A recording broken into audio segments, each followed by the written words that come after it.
la fenaison. Avec un partenaire que vous connaissez tous, la société Kuhn.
Pour vous présenter cette gamme de matériel, j'appelle Denis Delcé. Alors Kuhn, qui ne connaît pas Kuhn, un partenaire historique de Terre Comtoise qui fête, Denis, 190 ans d'existence. Et pour ceux qui ne le savent pas, pour les plus jeunes d'entre vous, Kuhn, c'est l'inventeur de la faucheuse à disque. Alors Denis, ce soir, t'es pas venu les mains vides. Tu m'avais promis pour les 190 ans de Kuhn, t'allais m'amener plein de nouveautés. Pour l'instant, tu tiens parole. On va commencer avec la faucheuse frontale ici, devant nous. Allez, à toi. Oui, merci Patrice. Bonsoir et bonsoir à toutes et à tous. 190 ans bien sûr, mais c'est surtout pour Kuhn une riche expérience et un savoir-faire industriel au service de nos développements. Cette machine, Patrice, cette nouvelle GMD, elle arbore une cinématique novatrice qui lui permet de suivre le terrain en toute liberté. Avec ses 700 mm de débattement vertical et ses 30 degrés d'angle, les secteurs les plus vallonnés lui font pas peur. Alors Denis, c'est bien, moi une faucheuse frontale, bon, je veux du suivi de terrain, ok. Par contre, je veux pas rouler sur le fourrage. Comment ça se passe? Eh bien chez Kuhn, Patrice, les faucheuses frontales, elles sont toutes dotées de 2 tambours animés qui vont permettre d'assurer leur centrage du produit entre les roues du tracteur. Alors Denis, bon, ok. Puis au niveau de la qualité de coupe, parce que ce qui est important aujourd'hui, on est dans une région où nous sommes un peu envahis par des petites bestioles qui s'appellent les mulots. Donc voilà, qu'est-ce que tu peux nous dire? Eh bien écoute Patrice, nous la mienne ne cesse d'évoluer et les conditions de travail dont tu parles, cette machine, elle sera capable de les aborder. Allez, on vient de voir la partie frontale. Ce que je remarque en tout cas, Denis, c'est qu'au niveau du design, il y a vraiment quelque chose de novateur chez Kuhn. Eh bien écoute Patrice, à chaque époque sa modernité, mais Kuhn est résolument tourné vers l'avenir. Et le design fonctionnel que tu vois ici, il laisse par ailleurs une large place à la grande visibilité pour le chauffeur. Et la visibilité pour une frontale, Patrice, c'est déterminant. C'est plutôt important. Alors, on vient de voir l'avant. Au niveau de l'arrière, tu nous présentes ce soir le 95-30, donc qui est le groupe de 9,50 m, mais il y a une gamme qui est assez large également au niveau des faucheuses arrière. Oui, tu as raison, c'est 3 unités différentes. Une extrêmement compacte, la 87-30, c'est la plus vendue ici. C'est une unité qui va pouvoir être attelée à partir de 120 chevaux. Devant nous, c'est le GMD 95-30. Il est un peu plus complet au niveau de ses équipements.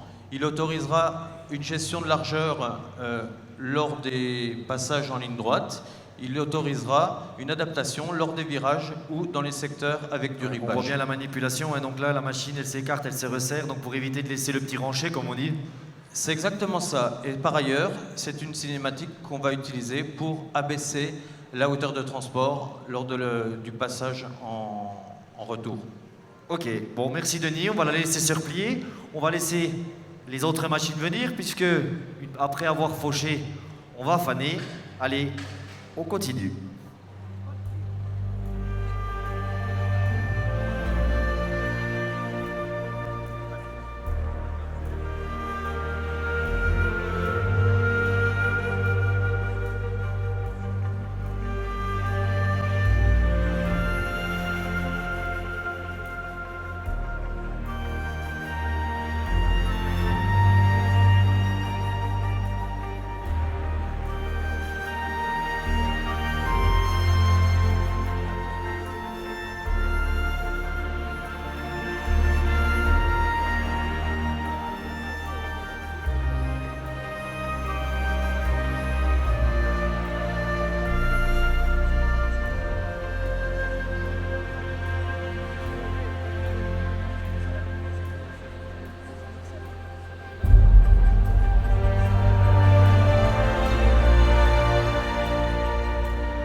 qui nous amène encore deux jolies nouveautés pour cet anniversaire et ses 190 ans de Kuhn.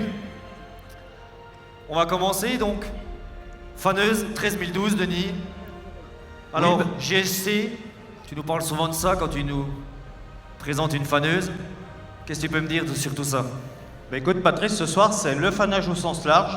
Et cette 13012 et sa grande sœur 17012, tu l'as vu arriver, c'est seulement 2,40 m de largeur de travail. Et ça, c'est une grande qui a bien plus qu'une petite pour son gabarit routier. Donc cette machine, ce qu'on lui demande, c'est d'assurer un suivi de terrain idéal et une totale liberté de la partie fanage, totalement indépendante du châssis. Et le GSC, je t'en parle souvent Patrice, c'est quelque chose qui est particulièrement simple, mais redoutable d'efficacité. Et c'est donc le pilotage de la partie fanage par le châssis dans ses déplacements verticaux. Le châssis monte, la machine dépique, le châssis descend, la machine repique. Alors, moi je viens de remarquer, Denis, hein, une vitesse de rapidité et de déploiement qui est extraordinaire. C'est une faneuse de haut débit, Patrice, c'est 36 secondes pour déplier cette machine. Également 17 mètres. 36 secondes, 13 mètres, rien à dire. Et puis, Denis, moi ce qui me plaît, enfin ce qui m'intéresse avec une faneuse comme ça, c'est bon, 13 mètres, j'arrive au bout du champ, je suis coincé, comment je fais? Eh bien, tu vois l'illustration de ce qu'est le HLC. Le HLC, c'est le confort intégral en parcelle, une manœuvre de demi-tour des plus confortables.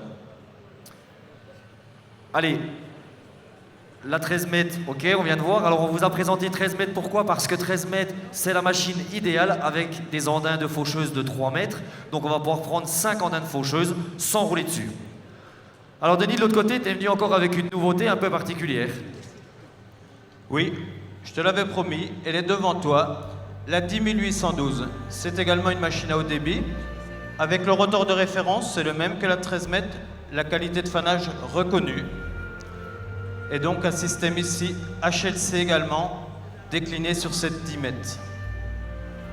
Donc là, Denis, tu es en train de me présenter du D2P porté. C'est exactement ça, Patrice, une D2P portée. Et tu le sais, ce qu'il y a de plus éprouvant pour une faneuse aujourd'hui, c'est pas forcément le travail en parcelle, c'est le transport. Et cette machine, elle est dotée d'une suspension, d'une double suspension qui va autoriser un transport à 40 km/h comme tous les tracteurs le font aujourd'hui, même si c'est pas forcément comme ça qu'on devrait le faire. Moi, j'ai eu la chance de l'utiliser. En tout cas, quand on passe les Donanes, on la sent pas. Tu as remarqué la qualité de construction de cette machine, un soin tout particulier à la robustesse a été mis en œuvre. Tu nous la lèves un petit peu? Alors, en bout de champ, Denis, pareil, une nouvelle, donc l'innovation qu'on vient de parler tout à l'heure, là, un petit coup de distributeur et hop. Voilà, ça c'est le confort intégral, Patrice. Et là, même sur des petits tracteurs, parce que cette machine, c'est 10 mètres, mais c'est un centre de gravité qui est particulièrement avancé, à 90 chevaux pour à la portée. Ok, merci Denis. Il y a une chose Une que tu dernière n'as pas chose, parlé, Patrice. moi c'est l'entretien. Moi Et je suis oui. un peu feignant. Ben, même si tu n'es pas feignant, Patrice, quand tu as 16 rotors, je t'assure que tu as autre chose à faire que de passer ton temps à les graisser. Le HLC, Patrice, il est tellement intéressant qu'on l'a descendu jusqu'à la 8712. Ok, merci Denis. Alors, on va laisser sortir les faneuses, on va continuer. Après le fanage, c'est l'andennage. Et là, on a 2-3 petites choses à vous montrer.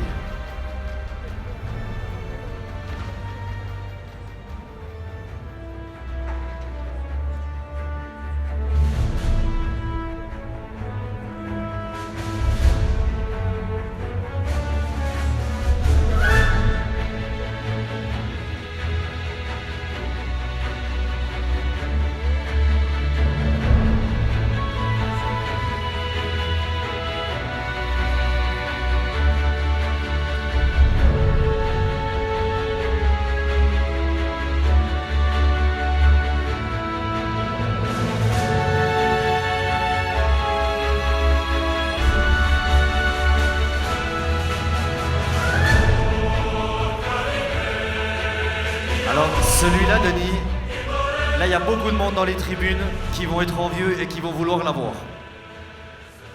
C'est un véritable succès, cet endaineur, Denis, et il a une particularité, il a 2 brevets importants, le Stabilif et le StabiDrive. Alors là, il faut que tu m'expliques un peu parce que ça fait beaucoup de Stabi. C'est vrai qu'il est intéressant cet honneur, Patrice. Il est taillé pour le haut débit. Il est confortable en transport routier et performant en parcelle. Mais par contre, les andonneurs semi-portés, ils ont 2 points critiques. Tu les connais? Bon, là tu vas m'aider un petit peu parce que là... Eh bien écoute, c'est la stabilité en position de transport, en virage rapide et d'autant plus en dévers. Et nos ingénieurs ont trouvé la réponse à cette problématique. C'est le StabiDrive. Le StabiDrive avec auparavant un centre de gravité qui a été particulièrement abaissé avec seulement 3,85 m hors tout pour un rotor de 3,40 m. Et le StabiDrive, c'est quelque chose qui est très ingénieux sur la tête d'attelage avec un pivot incliné qui va permettre de donner de l'appui sur la roue intérieure du virage pour plaquer le châssis au sol en virage rapide. La deuxième problématique, Patrice, tu la connais aussi. Ah, moi je la connais. Moi, quand je vais andonner, je supporte pas de redéfaire les andins que je viens de faire. Eh bien écoute, c'est le StabiLift, c'est la deuxième réponse de nos ingénieurs à cette problématique. Ici, Patrice, c'est 760 mm sous la fourche intérieure du rotor en position 2 andins. Et 51 cm, 510 mm en position 1 andin. Et ça, c'est exceptionnel. Mais par contre, Patrice, tu le sais, un andonneur, c'est ce qu'on lui demande quand même, c'est d'andonner.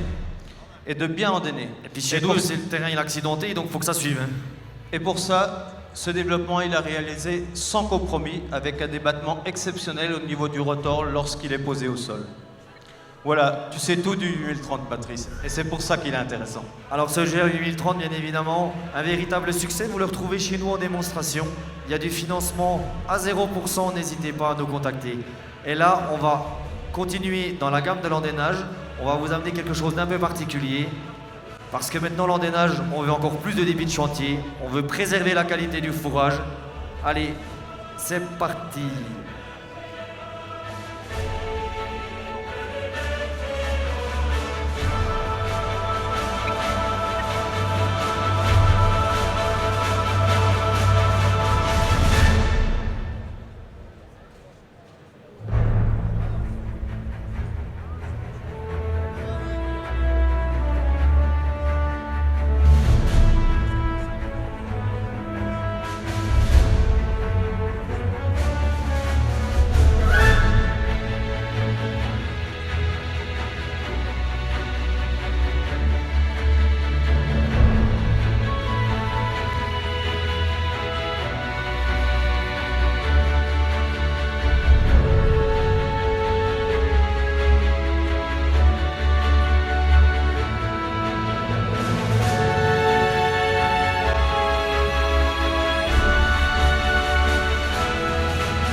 Alors Denis, tu m'avais vraiment dit que tu venais pas les mains vides, ben là, alors là, ce soir, 190 ans, enfin, faut les fêter plus souvent. Là, tu nous présentes quelque chose de totalement nouveau, pas tout à fait, finalement, pas tout à fait, mais tout à fait. qui commence à prendre vraiment place sur nos exploitations. Alors, dis-moi-en un peu plus. Eh bien, c'est pas tout à fait nouveau, surtout pour Kuhn, Patrice, parce que c'est 20 années d'expérience dans le domaine de l'andonneur à tapis. Aux États-Unis, avec Kuhn Knight, mais également en Europe avec le prédécesseur, le Mergemax 902. Et donc le cahier des charges de cette machine, il était ambitieux. C'est réalisé sur une machine beaucoup plus simple, beaucoup moins chère, plus démocratique, la même fonctionnalité qu'un andonneur à 3 tapis. Et le challenge, il est relevé, tu l'as devant les yeux, c'est le Mergemax 950. Alors là donc Denis, moi ce qui m'intéresse sur un andonneur, moi je veux pouvoir faire 2 andins, je veux pouvoir faire un andin, mais surtout je veux de la qualité. Je veux effeuiller au minimum, je veux garder la protéine de ma plante, et puis en même temps je veux éviter d'avoir des impuretés. Comment avec un andonneur à tapis tu vas répondre à ma demande?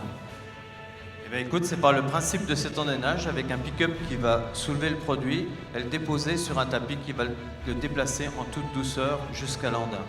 Et les andins ici, tu vas être capable de réaliser exactement ce que tu veux, et ça, c'est sans quitter le siège. Donc là, tapis écarté, tu vas pouvoir faire un andin central. Tu vas pouvoir également réaliser, tu vas pouvoir donc dans cette position également réaliser des andins sur la gauche, 2 andins gauche ou 2 andins droite. En position resserrée, tu vas pouvoir déplacer l'intégralité du produit vers la droite ou l'intégralité du produit vers la gauche. Mais également, tu pourras faire tourner le tapis, les deux vers l'extérieur et réaliser un andin à droite ou un andin à gauche. Donc finalement, en fait, on fait un peu ce qu'on veut, quoi. 2 andins, un andin à droite, à gauche, au milieu, 2 à la fois, enfin...